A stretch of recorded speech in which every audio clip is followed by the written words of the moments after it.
საქართველოს პრემიერ-მინისტრის ბიძინა ივანიშვილის პოლიტსაბჭოსთან შეხვედრის შემდეგ მთავრობის ხელმძღვანელის ვინაობა გახდება ცნობილი. ვისის ურვებენ ახლანდელი მინისტრთა კაბინეტიდან ამ პოსტზე ბათუმელების აზრი ამ საკითხზე გაიყო. გამოკითხულთა ნაწილს სანდოობისა და სამართლიანობის დამკვიდრების თვალსაზრისით ირაკლი ღარიბაშვილის დანიშვნა სურს. Შემდგომ სასურველი კანდიდატი არის ღარიბაშვილი, იმიტომ რომ იცის საქართველოს პოლიტიკა საზღვარგარეთ გესულია და ხალხს მოეხმარება, ხალხისთვის სიკეთეს გააკეთებს. სასურველი კანდიდატი ჩემი აზრით იქნება ღარიბაშვილი.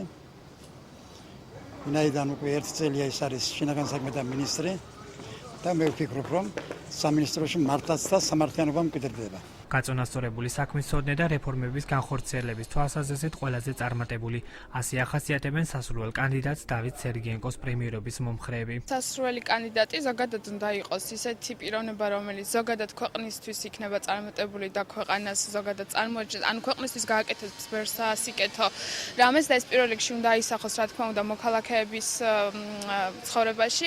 არ ვიცი, ესეთი შეიძლება იყოს ერთ-ერთი დავით სერგიენკო. დავით სერგიენკო, იმიტომ რომ მან გაატარა რეფორმები, რაც მას ევალებოდა და ჯანდაცვის სფერო საქართველოში წინ წაწია. რა ეს მომწონს და მე ვფიქრობ, სასურველი კანდიდატი იქნება ჩემთვის ეს. 25-მდე გამოკითხულ შორის მხარდამჭერი ყავდა ირაკლი ალასანიას. მისი აზრით, თავდაცვის ახლანდელმა მინისტრმა იცის, როგორ უნდა მართოს ქვეყანა და ამავდროულად იგი არ არის კონფლიქტური. სასურველი კანდიდატი პრემიერ-მინისტრობისთვის არის ირაკლი ალასანია, იმიტომ რომ ის თუ გადავხედავთ მის მოღვაწეობას პოლიტიკაში, ამ წლებს თუ გადავხედავთ, ჩემი აზრით, კარგად იცის თუ როგორ უნდა მართოს ქვეყანა, მიიღოს გადაწყვეტილებები.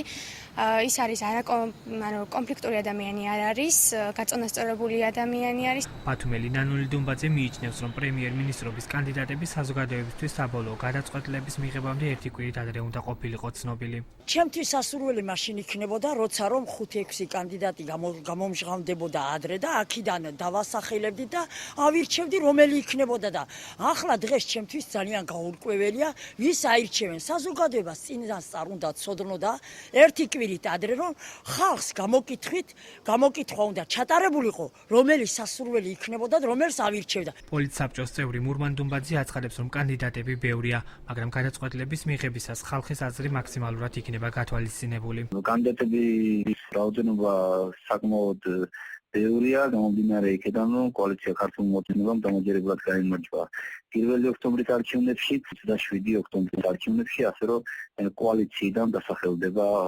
პიროვნება. ხალხის აზრს თვალისწინებს, იმიტომ რომ ხალხმა მიიყვანა ბატონი პრემიერიც, მისი უმრავლესობაც და კოალიციაც ხელისუფლების სათავეში. მაცნე მოქალაქეები შემთხვევითობის პრინციპით სხვადასხვა ასაკობრივი ჯგუფის გათვალისწინებით გამოკითხა.